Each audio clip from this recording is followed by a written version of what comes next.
Live from the world headquarters of RT America in our nation's capital, this is the news with Rick Sanchez. Hi, everybody. I'm Rick Sanchez, and I want to welcome our viewers from all over the world, including those of you who are watching us on your mobile devices like portable TV. That's the app that you can use to watch us on your phones. We are so glad that you are here with us. We would be remiss not to mention today that there is a new U.S. intelligence report that says the following, essentially, that there are no indications that any foreign country or actors in any way affected the U.S. election by tampering with machines or changing any votes, etc. That the election was technically, anyway, fair and square. However, the report also found that both Russia and Iran, it says, attempted to influence the outcome of the election by pushing a narrative favorable to certain candidates. Iran on behalf of Mr. Biden, Russia on behalf of Mr. Trump. Should it come as any surprise that nations around the world would often attempt to influence the politics of other nations so they can maybe have better relations with that country? Do you think, for example, and this is a really important question, do you think, for example, that our own country, our good old USA, may do that from time to time? I know that most of you are astute enough to know the answer to that question, which is why you're probably watching this newscast and not another one right now, where as we speak, I'm sure there's another newscaster reporting the same story with an emphasis on shock and awe at the very notion that any country would attempt to influence the politics of any other country, without mentioning, for example, that our foreign policy is replete with examples of the very same thing.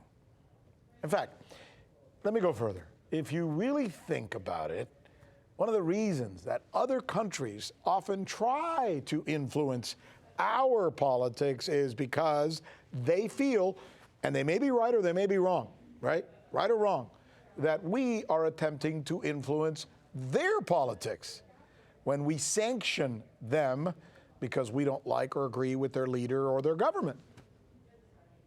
By the way, even ask yourself this question. What's a sanction? What's a sanction? It's an economic influence tool used to turn citizens against their leader or government, even if that leader or government is democratically elected in many cases.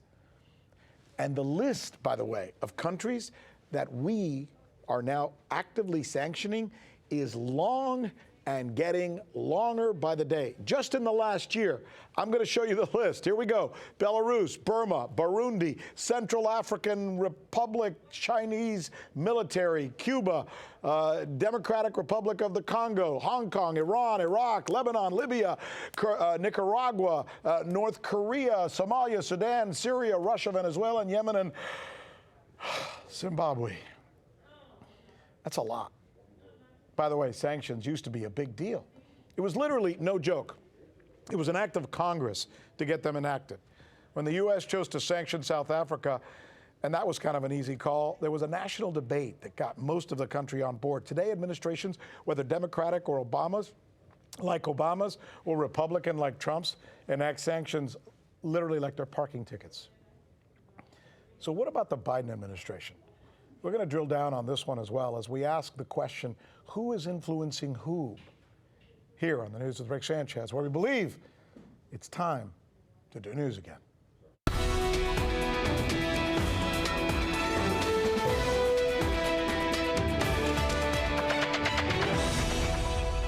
All right, here's the list of the questions we think you'll be asking tomorrow.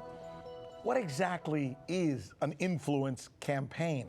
And which countries are most prolific at it? A mass killer attacks Asian massage parlors in Atlanta. Why did he do it? This may surprise you, the answer to this one. And then this, is it time to raise the minimum wage in America? All right, let's start with the question of whether President Biden will stay the course when it comes to sanctions.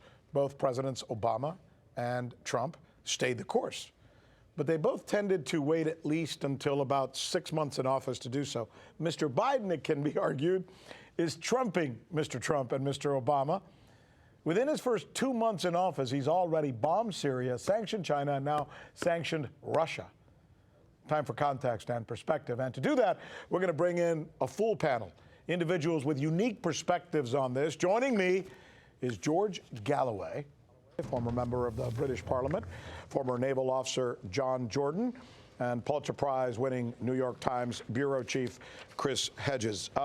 Chris, I think I begin with you to answer the question about whether we, by sanctioning this unbelievably long list of countries that we're sanctioning, are not in essence, or is it fair to say that we are also politically influencing the elections and the politics of other nations? Well, I spent 20 years overseas, so I watched how we did it. Of course, 1996, giving an estimated $1.5 billion, that's billion dollars, to reelect Yeltsin. I was in Latin America for 6 years. You're certainly very fluent with that situation as well. There wasn't an election we didn't interfere in. I read the report. Of course, there's no evidence. These are all accusations. Nobody's, and they claim this, I'm quoting, that Russia is attempting to exacerbate the socio-political divisions in the United States. Well, that is the business model for the entire media universe in the United States. They hardly need help from Russia. And I'm waiting. We saw a New York Times article yesterday on this, and I'm waiting for the New York Times article that talks about the country that actually interferes in massive ways in the U.S. electoral process, and that's Israel through AIPAC, the Israel Project, Stand With Us, the spying on smearing critics, especially American university students that support the boycott, divestment, sanctions movement, using huge cash donations far above the U.S. legal limit to influence campaigns, flying hundreds of members of Congress to Israel for lavish and unpaid vacations at Israeli seaside resorts, bribing lawmakers to doing Israel's bidding, including the massive amounts of military aid, over $3 billion a year, over $40 billion over the last 10 years in Congress, character assassination. I mean, why is this completely not, when you get an article like this in the Times, why is there this deafening silence on the part of the country that actually has a stranglehold on U.S. electoral politics and U.S. policy, especially in the Middle East? What do you make, John Jordan, of this report that came out, this intel report that was released yesterday? Well, first of all, Rick, anything that the U.S. intelligence community is so politicized and is so invested in the Russian narrative. I mean, because keep in mind, they're hip deep in it, going back to Mueller and Trump and all of this. So I am deeply suspicious of their impartiality. Moreover, the New York Times is deeply invested in the Russia was pro-Trump narrative. The fact of the matter is, you just look at the interests, the economic interests of these countries. Russia is a country which is dependent more than any other big OECD country on energy prices. And what Trump was doing was actually really hard on Russia. He was driving oil prices down. He was trying to make U.S. gas and alternative sources of natural gas cheaper and more common in central northern Europe. And that is, if anything is more contrary to Russian interests, I don't know what is. And here Joe Biden is trying to reduce America's energy independence and is going to have the net effect of driving up oil prices, which is beneficial to Russia more than anything else. So I really just don't get it, and I'm deeply suspicious. Former member of the American intelligence community, I got my doubts here. Speaking of narrative that may be established or that it's in the media's seemingly trying to establish this narrative, I want to play an interview for you right now. This is George Stephanopoulos with ABC, who used to work in the Clinton administration. He's doing an interview with President Biden. George Galloway, take a listen. You know Vladimir Putin. You think he's a killer? Mm-hmm. I do. So what price must he pay? The price he's going to pay, well, you'll see shortly. by the way, I'm going to preface this by reading to you what Biden said that caused Stephanopoulos to ask him if Putin was a killer. Mr. Biden says, look, the most important thing dealing with any foreign leader is my experience. I have dealt with an awful lot of them in my career. It's just to know the other guy and who he is. So that's when Mr. Stephanopoulos then says, so you know Vladimir Putin, right? Do you think he's a killer? George, analyze that conversation for me, if you would. It's extraordinary, fighting talk and no way back from it, really. One could say, if one were being unkind, that after 49 years at the center of American politics, including 8 years in the White House, it's quite likely that Joe Biden's killed a few folks too, as Barack Obama once put it about George W. Bush. The reality is that this report is an infantilizing piece of nonsense. It's treating the American public like children. Your opening remarks, we could have stopped this debate at the last full stop in what you said. You want to talk about interfering in other people's elections, in other people's politics? Look no farther than the Potomac. The world's biggest election interferers are in Washington, D.C., not in Moscow. Now, we're being asked to believe that Russia was backing one side while Iran was backing the other side, and that China didn't do much, although there's a minority report which says they might well have tried. They were on the same side as Iran and a different side from Russia. It all gets completely ridiculous. It reduces the agency of the American people themselves to virtually children, just waiting to be told in a Facebook post by, Big Senga in Alabama, who's really a Russian agent, how she should be feeling about the racial polarization or other conflicts inside America. It's really insulting your intelligence as a people. Great conversation. I know that we could go on forever. I know many of you, through nuance alone, have differing opinions, even amongst yourself. So let's continue this conversation. I think it's an important one. We're going to continue to have it. My thanks to all three. Meanwhile, there's the story that's taking place in Atlanta, and it's changed, by the way. Last night, the report was that somebody had attacked Asians and that it might be a hate crime and race-related. Now we're hearing a different story from police, and we're going to break that down for you. Stay right there.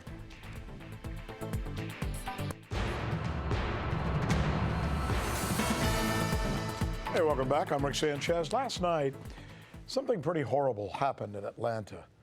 A man stormed into several massage businesses, one after the other, and proceeded to shoot and kill 8 people, and most of them were Asian.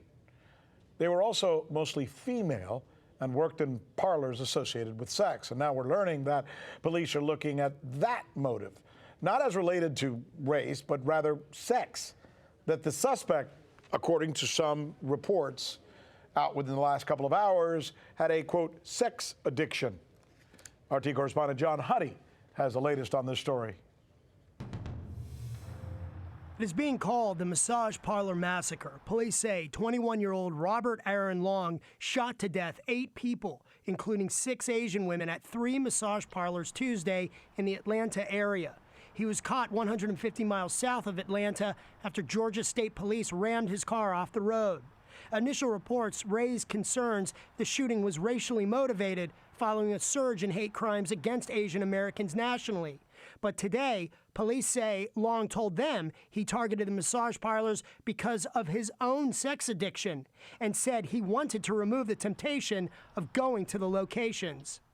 He has some issues, potentially sexual addiction, and may have frequented some of these places in the past.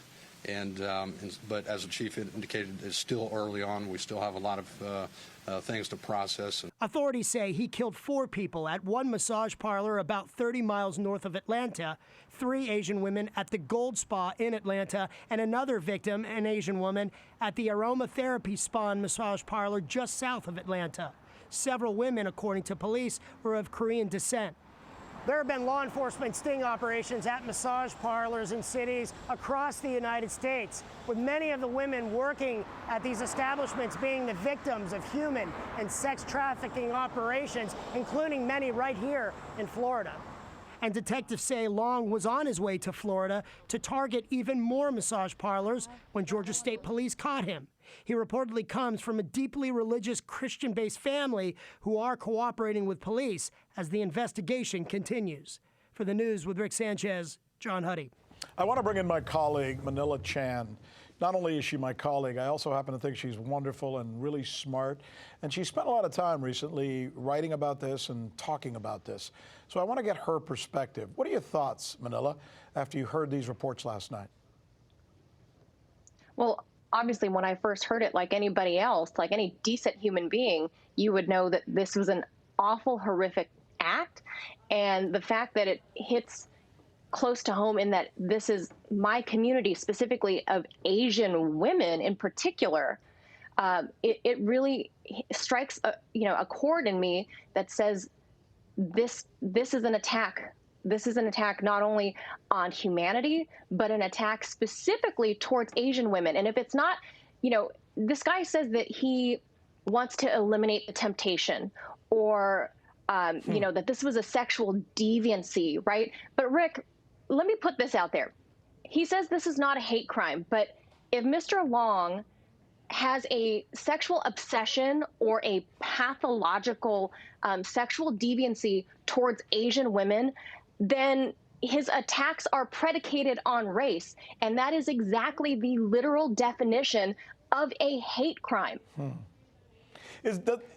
Does it seem to you that some people will want to lessen what you and I know have been a lot of attacks against people in the Asian community in the last several months in the United States by pointing out that he had this quote-unquote sexual addiction? Oh, absolutely. I mean, in this case, this is the first I've heard in the past year since the pandemic began and the rise of the Asian hate has begun. But the fact that they are now charging this man with murder and assault really diminishes this premeditated attack. There are videos, surveillance videos, that show this man sat in his car and thought it over for at least 10 minutes before he walked into one of those 3 massage parlors. And then they know it's premeditated because he was on the way to Florida to commit more atrocities. He says that he frequents these spas. He's already singing like a bird, Rick. And, at the very least, this is a mass shooting which speaks to the gun violence culture in America. This speaks to the mental health issues in this country. And by not charging it as a hate crime, this diminishes what's happening to the Asian community. Well said. Manila Chan, my colleague, thank you so much. Thanks for taking time to join us. Appreciate it. Compared to other developed countries, workers in the United States are actually paid quite well. That's if you include the report that averages the highest and the lowest, because the highest gets a lot compared to the rest of the world. But if you examine the benefits and wages of lower-end workers in the United States and compare it to those of lower-end waged workers in the rest of the developed world, we're either at the bottom or the bottom. That is part of the reason there is now a prolific national conversation about raising the minimum wage in the United States across the board to $15 an hour. Here is RT correspondent Trinity Chavez. The debate over raising the minimum wage intensifying. We talk about pensions, you complain. We talk about the minimum wage increase, you complain. Last month, Democrats introduced Raise the Wage Act of 2021, which would gradually increase the federal minimum wage from $7.25 to $15 an hour by 2025. And while it was included in the latest version of the $1.9 trillion COVID relief package, it didn't pass. The bill is, except for the minimum wage, again, certain tweaks here and there, which were not consequential. The bill is what we all agreed to as the priorities. Republican Senators Mitt Romney and Tom Cotton introducing another option that would increase the federal minimum wage to $10 an hour by 2025 and then automatically increase it every 2 years to match the rate of inflation. The bill also mandating that businesses are not allowed to hire illegal immigrants. But many argue that raising the federal minimum wage hurts businesses and costs people jobs, particularly in parts of the country with low cost of living, and will lead to business closures. But we know the result of a $15 federal minimum wage increase all at once. 1.4 million lost jobs. That's not what we need in the middle of a pandemic. Still, though, many believe the wage increase would not only benefit workers, but would actually help small businesses by increasing consumer spending, lowering turnover, spur better productivity, and customer satisfaction. While the $10 increase proposed by Romney and Cotton would only boost wages for about 4.9 million workers, or about 3.2% of the workforce. Additionally, about 1 million people would be pulled above the poverty line, and the government would spend less money on food assistance programs. Reporting in New York, Trinity Chavez, RT. Okay, there you go. Now joining us is Saru Jajaraman, the president of One Fair Wage and director of the Food Labor Research Center at UC Berkeley. So you saw the report by Trinity. She spells out the argument that are raised by both sides. Republicans are saying we will lose jobs if we increase the minimum wage. Is he correct? First of all, the report that Trinity is referring to is the Congressional Budget Office report that I think if you read it actually in its actual language, what it says is that they predict job loss could be anywhere from 0 to over 2 million jobs. So that 1.4 was an estimate that the press pulled out of the actual report from the Congressional Budget Office. And the truth is that if you look at the states that have already raised the minimum wage to $15 an hour, I live in one of them, California. There has not been that kind of job loss that people are talking about. In fact, we looked at the 7 states with higher wages, especially for restaurant workers, and found that from 2011 to 2016, they actually had higher job growth rates, higher small business growth rates, and higher overall even corporate chain restaurant growth rates than the states with lower wages. Is it true that the United States, and most Americans don't know this or appreciate this, Americans who make near minimum wage are actually paid worse and get fewer benefits than almost all developed countries in the entire world? I think, yeah, most people have no idea, not only that we have one of the lowest wages comparatively to most developed countries, but also that we have this very ugly and pernicious sub-minimum wage system. We have sub-minimum wages for tipped workers, which is $2.13 an hour. We have a sub-minimum wage for workers with disabilities, which is just a direct reflection of, frankly, Congress's valuation of people with disabilities. We have a sub-minimum wage for youth in many states, a sub-minimum wage for incarcerated workers. We've got to get rid of the idea that anybody is worth less than somebody else and require a full livable minimum wage, as most other developed countries have, because ultimately we need employers to pay for the value of the labor that they profit off of. And that is what the minimum wage to $15 an hour across the board for all workers would do. But I'm hearing business people listening to you right now, and they're saying, I know what she wants to do. She wants to cut into my profits, and I'm not going to let her do that. What's your argument to them? I think Trinity raised one of the best arguments out there, which is the reason with the states with the higher wages actually have seen higher small business growth rates and job growth rates is that small business relies on Main Street, on their communities and neighbors to be able to afford to eat out, to consume, to buy things. And right now, especially right now, consumption power is so low. Millions of people have not only lost their jobs, they're unable to pay the rent, they're unable to put food on the table. The only thing that is going to jumpstart consumption power right now for small businesses to be able to survive is that workers get the wages they need to be able to afford to pay rent and put food on the table. So I think small business desperately needs this wage hike right now. Let me ask you a question that comes to mind when a lot of people look at this plan. The federal federal minimum wage. Is it fair to establish $15 for somebody living in one of the most expensive cities in the world like New York and make it the same as somebody living perhaps in Poughkeepsie? Isn't there a huge difference between the cost of living in Poughkeepsie and in the Bronx? Absolutely. But if you look at the MIT Living Wage Calculator, which has been widely regarded as the best source of data to understand how much does it actually cost to live, and I'm talking about taking into account transportation, healthcare, childcare, food, rent, how much does it actually cost to live anywhere in this country? Actually, 15 is less than what it costs to live if you have one dependent anywhere in this country, including the very poorest regions of this country. So, for example, West Virginia, Senator Manchin has said maybe I'd look at an $11 an hour. If you look at West Virginia, which is one of the 3 poorest states in the U.S., in the MIT Living Wage Calculator, it costs $22 an hour minimum to live in West Virginia if you have one dependent, one child. You're just a single person with one child. And that's, I think, what most people maybe don't understand. Over a third of minimum wage workers are parents, median age is in the 30s. These are people trying to raise children, often working multiple jobs, trying to raise children. And $15, frankly, from Poughkeepsie to West Virginia is less than what it actually takes to live and raise a child. That is Saruja Jayaraman. We thank her so much for joining us and sharing her perspective on this important story with us. And that's our news. Hey, thanks so much for being with us. I'm Rick Sanchez. We'll be looking for you on portable TV. And may the good news be yours.